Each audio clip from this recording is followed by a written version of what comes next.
Welcome back, guys. It's the Generous Degenerates here. We have a very special episode here today. In front of me, I have Miss Kate. Is it? Do you like it being like your full name, your two names? Yes. It's Kate. Lincoln Goldfinch. Uh-huh. Perfect. Can you tell us? I don't even want to do the introduction. Okay. I want you to be the one because this is a very big deal for us today. So, Kate, tell everybody who you are and what it is that you're up to these days because I know it's big. Thanks. I'm excited to be here chatting with you today. Thank you. So I'm an immigration lawyer. That's what I am by background and passion. I'm based in Austin, Texas. I've been doing immigration law for almost 20 years. My mission is to keep immigrant families together. And it's harder work now than it has ever been before. And all the time I've been doing this, there's just a lot to be done. I have a law firm. I started out nonprofit and I started my firm 10 years ago. We've grown very fast. We have 13 lawyers on the team. Wow. And help immigrant families all over the United States. Immigration law is federal, so we're not geographically restricted.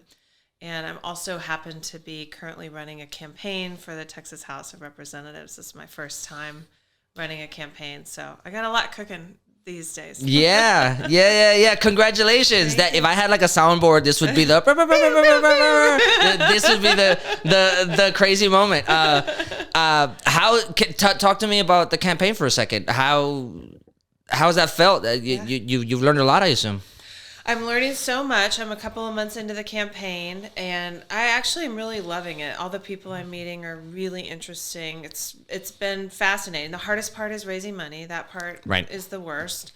But I've been very political in Texas as an immigration lawyer. So I speak at a lot of rallies and protests, and I go and testify at the Capitol in committee hearings. I do a lot of social media and just regular media. So like, TV interviews and things like traditional that. Media, yeah. So I've done a lot of what it is to campaign minus focusing on more issues beyond immigration. So I'm learning a lot about other issues, talking to voters, learning how to run a campaign and raising money. And it's going well.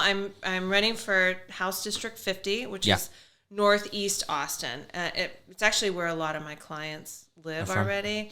I've been in this district for about 20 years, so it's my stomping grounds too, which feels nice. And I think I've got a good shot. We'll see. The current representative is a guy named James Talarico. Yes. We know him. Yeah. So he's running for U.S. Senate. A lot of people are hoping he might flip that seat blue. A lot of people love him. He's amazing. And so because he's running for the Senate, his spot is opening up. And so, right. Yeah. I think he's uphill and against the wind for sure. Yeah, but it's interesting because I think it was last session, he was really disillusioned as a Democrat in the Texas House. It's really hard being a Democrat in the Texas House. Believe me. Yeah. We know. Yeah. So he said this on the Joe Rogan show where he thought about what else he would do with his life. And he was thinking about going into seminary and started really studying the Bible and Christianity. And ended up sticking with politics, obviously, but he's been bringing a lot of that teaching into his messages. And I think, I don't know, I'm an optimist, but that might be the thing. His ability to speak Christianity to people might be the thing that allows him to reach across the aisle. We'll see. Yeah, I think, if you, just to stay on that point for about a minute here, if you compare his strategy compared to Beto, for example, I think that's one of that might be a sticking point for West Texas to make sure that they don't feel alienated on a personal front. Whereas I think national politics does a really good job of separating left and right on a religious basis. Right. And it may be intentional, it may not be. Who knows what the right-wing propagandists do or what their strategy is, but it's a decent enough strategy to where at least in Texas you can definitely feel the like drawing in the sand of like, oh, you're on the left side of politics, that means that you're not the kind of Christian that I am or something like that, right? So anyway, I want to know a little bit more about you in general. Like, why immigration law? Talk to me about your trajectory. Maybe like, I mean, you can start as early as you want, but just like how you ended up at immigration law. Because I think that I think personally speaking, it's a very soft spot for me. I just became a citizen in July. Thank you so much. It was such a overwhelming feeling to say the least. Man, so wonderful. But to say that the immigrant experience in the United States, Texas specifically, is we can wait a little bit, but to say that it's a tough experience is it's not enough. There's not enough words that can describe how accurate that is. So I think first and foremost, thank you for all of the work that you've done. I'm sure that it's not an easy job, and it tugs at the heartstrings a lot. But how did you end up at that being the primary focus of your practice? Yeah, I feel so fortunate to have chosen immigration law as a profession. It is honestly the honor of my life. Other than raising my two daughters, being able to work with immigrants, get to know immigrants, and help keep their families safe is just the greatest fulfillment I could ever imagine. I mean, it makes me like get emotional just thinking about it. It's I think about this every day, how lucky I am to have picked a career that is important and fulfilling. Because not everybody gets to do that in life, and I'm aware of that. My journey is that. So my dad he was born in Paraguay, raised in Costa Rica, but he never spoke Spanish with me because my mom didn't speak Spanish. But I saw my dad; he's a poet, and he would write poetry in Spanish, and I was just really drawn to the language and the culture, and watching my dad be able to do that. So I studied Spanish all the way through school. And when I went to law school, I knew I wanted to do social justice work. And I tried going into politics. I worked at the Capitol, and I actually didn't love that. And I tried working with survivors of domestic violence, which was a very important experience, but it wasn't the career that I wanted. Right.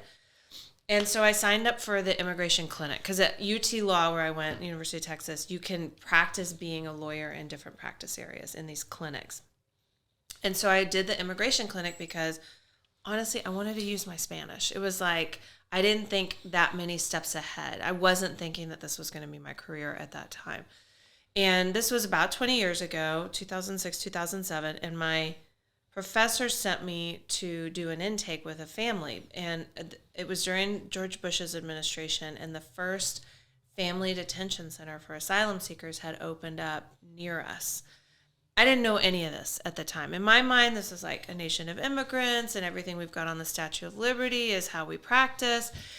And I just was like naive. I wasn't clueless. I was naive, And so I went to this detention center to do an intake with this first family. And they were asylum seekers. It was a mom, a dad, a little baby girl. She was 5 months old. They were from Iraq. And they hadn't been outside in 5 days, and they were wearing prison uniforms, and this little baby had a little prison onesie on, and her mom said, "Would you hold her? You smell like outside," and hold my baby, and then at the end of that, "Would you take my baby with you and take care of her until we can get out of here?" I mean, it was just the most shocking, jarring, and life-changing moment I've had. And this was your very first one? My first assignment. Wow. Yeah.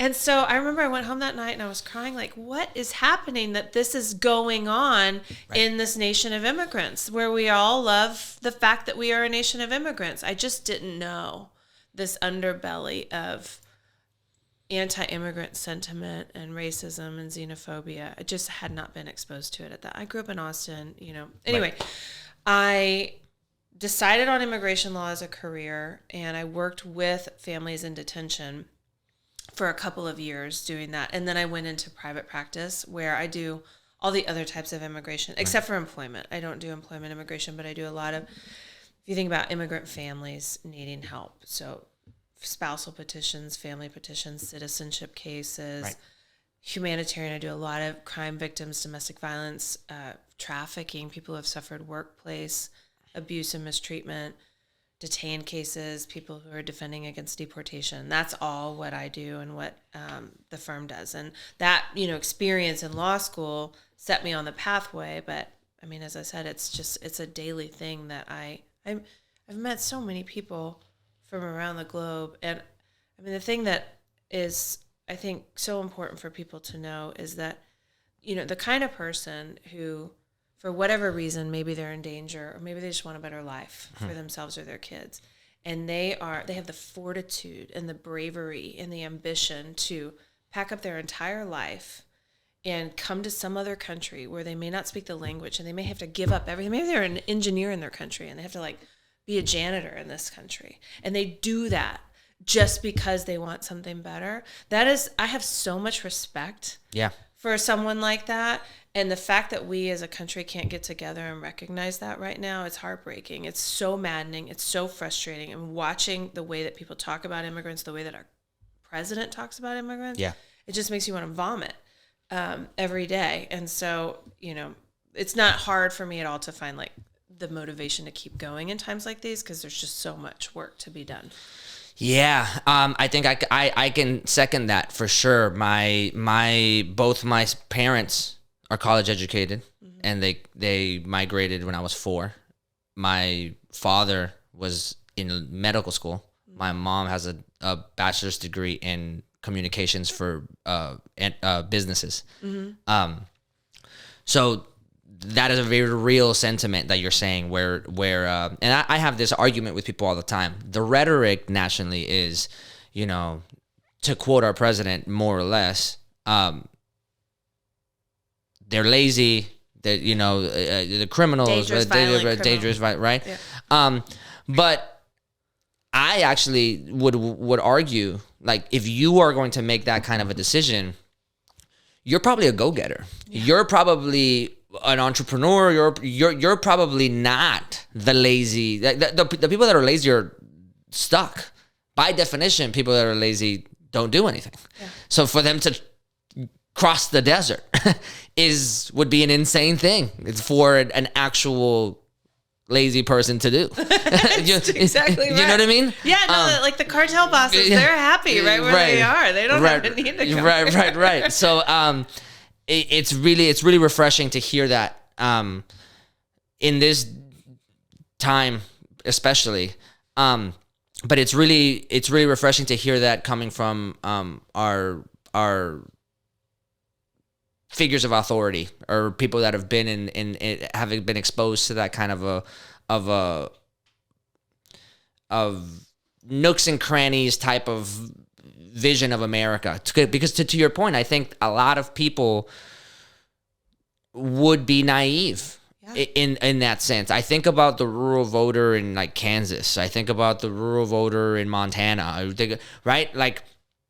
It doesn't shock me that the national rhetoric really pierces to them in a way that incites fear, because they're not exposed to those nooks and crannies of the immigration system in a way that would make you think oh, this might be a humanitarian problem, not a Fox News talking point, right, for an election cycle, right?